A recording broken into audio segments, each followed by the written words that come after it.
കേരള പ്രദേശ് കോൺഗ്രസ് കമ്മിറ്റിയെ നയിക്കാൻ പുതിയ അധ്യക്ഷൻ എത്തിയേക്കുമെന്ന് സൂചന. കെ സുധാകരനു പകരം മറ്റൊരാളെ നിയോഗിക്കണമെന്ന ആവശ്യമാണ് തിരഞ്ഞെടുപ്പ് തന്ത്രജ്ഞൻ സുനിൽ കനുകോലു ഹൈക്കമാൻഡിനെ അറിയിച്ചിരിക്കുന്നത്. സുധാകരനു പകരം 6 പേരുകളും കനുകോലു നിർദ്ദേശിച്ചിട്ടുണ്ട്. കഴിഞ്ഞ നിയമസഭാ തിരഞ്ഞെടുപ്പിലെ കനത്ത തിരിച്ചടിക്ക് പിന്നാലെയാണ് കെ സുധാകരൻ സംസ്ഥാന അധ്യക്ഷനാകുന്നത്. പ്രതിപക്ഷ നേതൃസ്ഥാനത്തേക്ക് ഗ്രൂപ്പിനതീതമായി VD സതീശനും എത്തി. പാർട്ടിയിൽ ഐക്യം കൊണ്ടുവരാനും കോൺഗ്രസിനെ കൈപിടിച്ച് ഉയർത്താനും ലക്ഷ്യം വെച്ചായിരുന്നു നേതാക്കളെ നിയമിച്ചത്. എന്നാൽ ഇരുവരും തമ്മിലുള്ള അധികാര വടംവലിയാണ് പിന്നീട് കോൺഗ്രസിൽ കണ്ടത്. ഇരു നേതാക്കളും പരസ്യമായി കൊമ്പു കോർക്കുന്ന സാഹചര്യം പോലും ഉണ്ടായി. പുതുപ്പള്ളി ഉപതിരഞ്ഞെടുപ്പിലെ ചാണ്ടിയുമ്മന്റെ വിജയത്തിനു ശേഷം നടത്തിയ പത്രസമ്മേളനത്തിൽ ഇരുവരും തമ്മിൽ മൈക്കിനു വേണ്ടി അടികൂടിയ സംഭവമെല്ലാം വലിയ പരിഹാസത്തിന് തന്നെ കാരണമായി. നേതാക്കളുടെ ഐക്യമില്ലായ്മയാണ് ഇത്തരത്തിലുള്ള പ്രവൃത്തികൾ എന്ന് പാർട്ടിയിൽ തന്നെ പലരും അടക്കം പറഞ്ഞു. ഈ സംഭവത്തിനു പിന്നാലെ തങ്ങൾ തമ്മിൽ പ്രശ്നങ്ങളില്ലെന്ന് ഇരുവരും വിശദീകരിച്ചുവെങ്കിലും ഇത്തരം നടപടികൾ നേതാക്കളുടെ ഭാഗത്തു നിന്ന് പതിവായി. കഴിഞ്ഞ ദിവസം രാഷ്ട്രീയകാര്യ സമിതി നേരത്തെ മാറ്റിവെച്ചതും സംയുക്ത വാർത്താ സമ്മേളനം നടത്താൻ ഇരു നേതാക്കളും തയ്യാറാകാതിരുന്നതുമെല്ലാം ഇരുവരും തമ്മിലുള്ള ഐക്യമില്ലായ്മ കൂടി വരുന്നതിന്റെ തെളിവായി ചൂണ്ടിക്കാണിക്കപ്പെടുന്നു.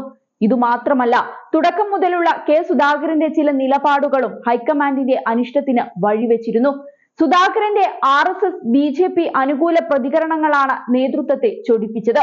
KPCC അധ്യക്ഷൻ തന്നെ RSSനെ പ്രകീർത്തിക്കുന്നത് അംഗീകരിക്കാനാകില്ലെന്ന് ചൂണ്ടിക്കാട്ടി ഘടകകക്ഷിയായ മുസ്ലിം ലീഗ് അടക്കം പരസ്യ പ്രതികരണം നടത്തിയ സാഹചര്യവും ഉണ്ടായി.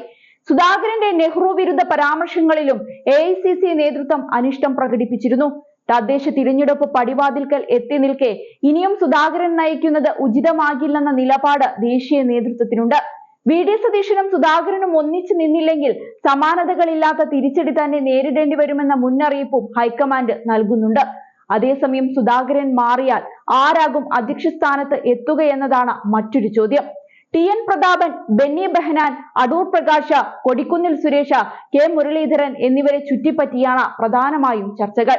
എന്നാൽ പുതിയ അധ്യക്ഷനെ കണ്ടെത്തുക കോൺഗ്രസിനെ സംബന്ധിച്ച് അത്ര എളുപ്പമായേക്കില്ല, പ്രത്യേകിച്ച് തിരഞ്ഞെടുപ്പ് കൂടി അടുത്തിരിക്കുന്ന ഈ സാഹചര്യത്തിൽ. അതേസമയം AICC ജനറൽ സെക്രട്ടറി മുൻകൈയെടുത്തുള്ള നേതൃമാറ്റ ചർച്ചയിൽ കടുത്ത അമർഷമാണ് കെ സുധാകരൻ രേഖപ്പെടുത്തിയത്. നേതൃമാറ്റ അജണ്ടയാക്കി കേരള നേതാക്കളുമായി ദീപദാസ് മുൻഷി ചർച്ചകൾ തുടരവെ നേതൃമാറ്റ ചർച്ച നടന്നിട്ടില്ലെന്നും പദവിയിൽ തുടരണമെന്ന് വാശിയില്ലെന്നും കെ സുധാകരൻ തുറന്നടിച്ചിരുന്നു. സംയുക്ത വാർത്താ സമ്മേളനത്തിലെ ഭിന്നതയെക്കുറിച്ചുള്ള വാർത്തകളിൽ ക്ഷുഭിതനായ അദ്ദേഹം ഒരാൾ പരിക്കേറ്റ് ആശുപത്രിയിൽ കിടക്കുമ്പോഴാണോ വാർത്താ സമ്മേളനം, അധ്യക്ഷപദം വിട്ടു നൽകില്ലെന്ന വാശിയൊന്നും തനിക്കില്ലെന്നും പറഞ്ഞിരുന്നു. കെ സുധാകരനുമായി വ്യക്തിപരമായി പ്രശ്നങ്ങളില്ലെന്നും എന്നാൽ ആരോഗ്യ പരിമിതികൾ കണക്കിലെടുത്ത് ഉചിതമായ തീരുമാനം ഹൈക്കമാൻഡ് എടുക്കണമെന്നും ദീപദാസ് മുൻഷിയുമായുള്ള കൂടിക്കാഴ്ചയിൽ ആവശ്യപ്പെട്ട VD സതീശൻ പരോക്ഷമായി നേതൃമാറ്റത്തിന് അനുകൂലമായി നിലപാട് എടുത്തു എന്നാണ് വിവരം. ഏത് നടപടിയും സുധാകരനെ വിശ്വാസത്തിലെടുത്തു വേണം നടപ്പാക്കാനെന്ന നിലപാടാണ് ദീപദാസ് മുൻഷിയുമായുള്ള കൂടിക്കാഴ്ചയിലും രമേശ് ചെന്നിത്തല എടുത്തത് എന്നാണ് വിവരം.